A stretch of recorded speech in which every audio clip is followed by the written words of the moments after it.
Mister Ahmad علی، السلام علیکم جناب، کیا حال چال ہے؟ خیریت سے ہیں؟ وعلیکم السلام ٹھیک ہیں آپ؟ سر، الحمدللہ میں پاکستان کراچی سے بات کر رہا ہوں. جی سر. سر میرے ایک دو چھوٹے سے سوال ہیں.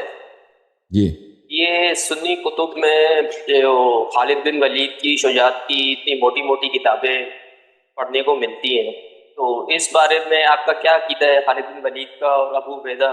یہ خالد بن ولید کا اس کے ہمارے نزدیک وہ ایک کوئی شجاع، کوئی بہادر آدمی نہیں تھا. نبی صلی اللہ علیہ وسلم کے جنگوں میں اس کا کوئی حضور نہیں ہے، کوئی اس کی کارکردگی نہیں ہے. ٹھیک ہے نا. بعد میں ابو بکر نے اس کو بھیج دیا صحابہ کو ریپ کرنے کے لیے، صحابہ کو قتل اور ریپ کرنے. اس کو نام رکھ دیا، جن لوگوں نے ابو بکر کے ساتھ بیعت نہیں کیا ان کا نام رکھ دیا مرتد. اور میرا یہاں پہ ایک تقریر ہے، آپ دیکھ لیں اس کو، مانعین زکوٰۃ کے لیے، کہ جن لوگوں نے ابو بکر کو زکوٰۃ نہیں دی.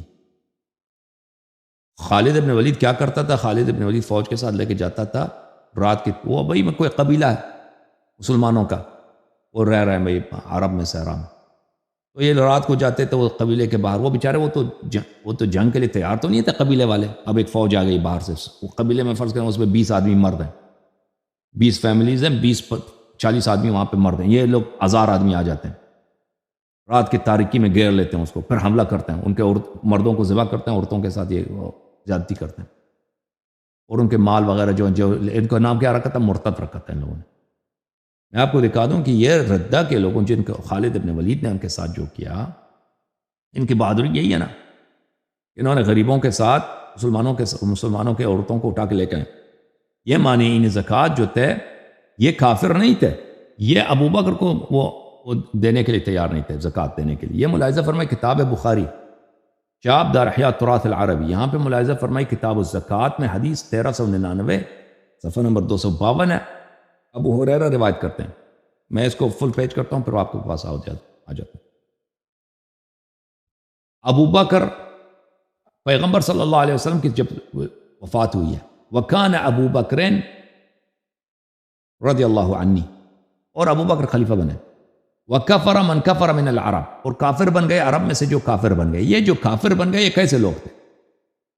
یہ کافر جو بنے یہ کیسے لوگ تھے کافر بنے؟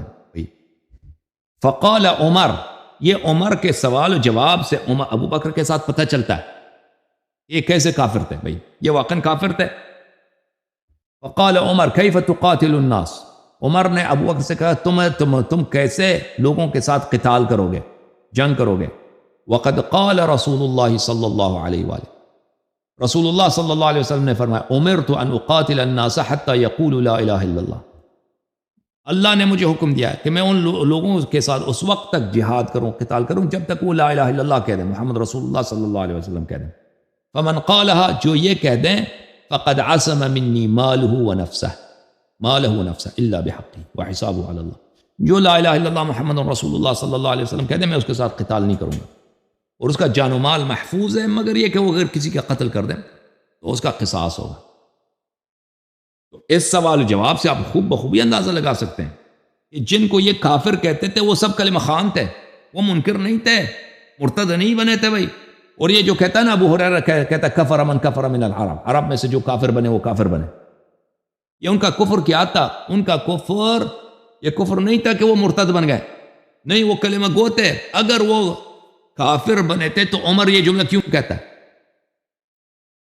عمر کا یہ جملہ کہ بھئی ابو بکر اس پہ اعتراض کرتا ہے کہ تم لوگوں سے کس مجوز پر تم ان کے ساتھ قتال کرو گے، تیرا اس قتال کا جواز ہی کیا ہے؟ پیغمبر صلی اللہ علیہ وسلم فرماتے ہیں کہ جب تک کلمہ پڑھتے ہیں، جب میں لوگوں سے اس وقت تک جہاد کرتا ہوں جب تک وہ کلمہ پڑھتے ہیں، جب انہوں نے کلمہ پڑھ دیا ان کا جان و مال محفوظ ہے. ٹھیک ہے نا. فقال واللہ لأقاتلن من فرق بین الصلاة والزکاة، اللہ کی قسم میں قتال کروں گا جو نماز اور زکوٰۃ کے درمیان فرق ڈالتا ہے. پتہ چلے نمازی بھی تھے جن کو خالد ابن ولید کو بھیجا ابو بکر نے کہ ان کو قتل کرو، ان کے عورتوں کو اٹھا کے لے کے آؤ، یہ سب نمازی تھے، صرف یہ زکوٰۃ نہیں دیتے تھے ابو بکر.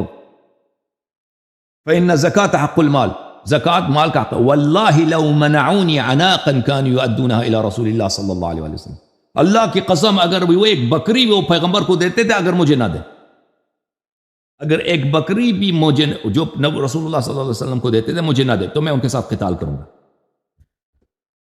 لقاتلتهم على منعهم، میں قتال کروں گا کہ تم مجھے بکری کیوں نہیں، پیغمبر کو دیتے تھے مجھے نہیں دیتے. تو پتہ کیا چلا میرے عزیزوں، یہ واضح ہے کہ یہ جن لوگوں کو انہوں نے مرتد کہا ہے ابو بکر نے، اور ان کے ساتھ قتال کیا ہے، ان کے مردوں کو انہوں نے قتل کیا، ذبح کیا، عورتوں کو اٹھا کے لے کے آئے، اپنے اندر تقسیم کیا اپنے درمیان، ان کے مال کو انہوں نے مال غنیمت سمجھ کر اپنے درمیان تقسیم کیا، صحابہ کے درمیان، مدینے میں مہاجرین انصار کے درمیان. یہ سب کلمہ خوان تھے، یہ سب نمازی تھے. انہوں نے ابو بکر کو زکوٰۃ نہیں دی. ابو بکر کو کیوں زکوٰۃ دیتے بھائی؟ اب پیغمبر نے کوئی حکم دیا تھا کہ ابو بکر کو تم نے زکوٰۃ دینا؟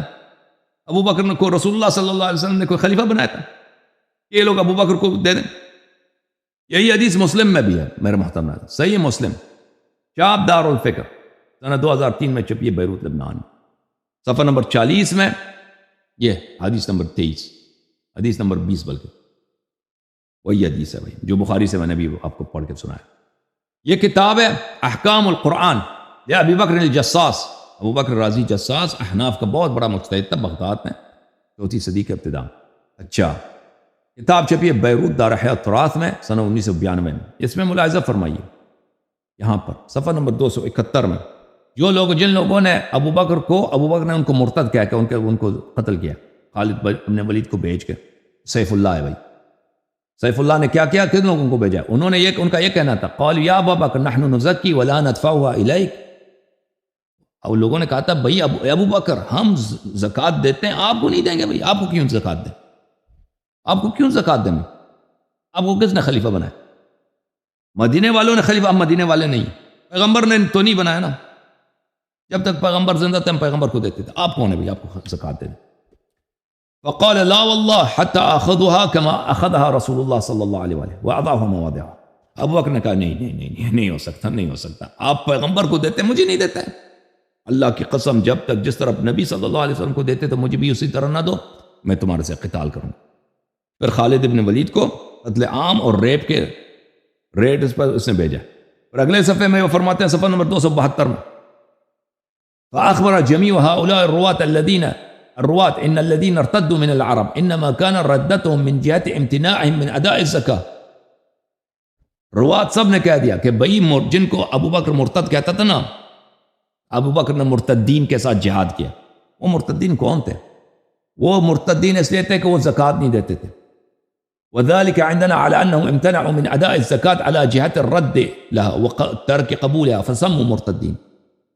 من اجل ذلك انہوں نے ہم ان کو مرتد اس لیے کہتے ہیں کہ جس طرح ان کو زکوٰۃ دینا چاہیے اس طرح نہیں دیتے تھے، یعنی ابو بکر کو نہیں دیتے تھے. ابو بکر کو یہ لوگ ٹیکس نہیں دیتے اس لیے مرتد بن گئے. وكانوا معترفين بوجوبها لانهم قالوا بعد ذلك نزكي ولا نؤديها اليه. یہ زکوٰۃ کے منکر نہیں تھے، زکوٰۃ کہتے تھے ہم زکوٰۃ دیں گے، لیکن ابو بکر کو نہیں دیں گے. اپنے قوم میں جو لوگ فقیر فقراء ان کو دیں گے، آپ کو کیوں دیں ابو بکر کو؟ اچھا سمجھ میں آئی نا بات آپ کو؟ یہ خالد ابن ولید کا کردار ہے بھائی. اوکے میرے بھائی، اوکے میرے بھائی. جی لیاری صاحب، تو ایک سوال ہو رہا ہے میرا اس میں. جی یہ جو سیاہ علم ہے، اس کے علاوہ بھی کوئی علم کے مطلب رنگ ہوا کرتے تھے؟ مجھے یاد نہیں ابھی. یہ سیاہ غم کے لیے کرتا ہے نا، غم کے لیے نہیں، جیسے آپ نے اپنی ویڈیوز مجھے ابھی ذہن میں نہیں ہے بھائی. علم کا اور رنگ بھی ہوتے تھے، یعنی علم کے کون کون سے رنگ ہوتے تھے مجھے یاد نہیں ابھی فی الحال. اوکے اچھا، اہل سنت میں نے یہ دیکھا ہے کہ مطلب صحابہ کی شجاعت کی اور ہر طرح کی، یعنی کہ ان کی بہت تعریفیں کی گئی ہیں، لیکن اہل بیت کا ذکر بہت کم ملتا ہے. تو اس کی کیا وجوہات ہے؟ یہ بغض اہل بیت ہے یا انہوں نے مطلب راویوں نے لکھا نہیں؟ ان کا کام نہیں بنتا نا. وہ اگر اہل بیت علیہ السلام کا حق بتا دیں تو پھر ابو بکر عمر کہاں جائیں؟ ان کی خلافت کہاں جائے گی؟ اگر ان کا حق بتائیں گے نا تو ابو بکر عمر کا کیا بنے گا؟ ٹھیک ہے نا بھائی؟ مذہبی باطل ہو جائے گا. ان کا مذہبی کا بقائے سی بات پہ کہ اہل بیت علیہ السلام کے حقوق کو اور ان کے مرتبے کو اور ان کے مقام کو مخفی رکھا جائے. صحیح ہے کہ نہیں بھائی؟ اللہ تعالیٰ آپ کو عزت دے. تھینک یو میرے بھائی. اوکے میرے محترم ناظرین، اللہ تعالیٰ آپ سب کو عزت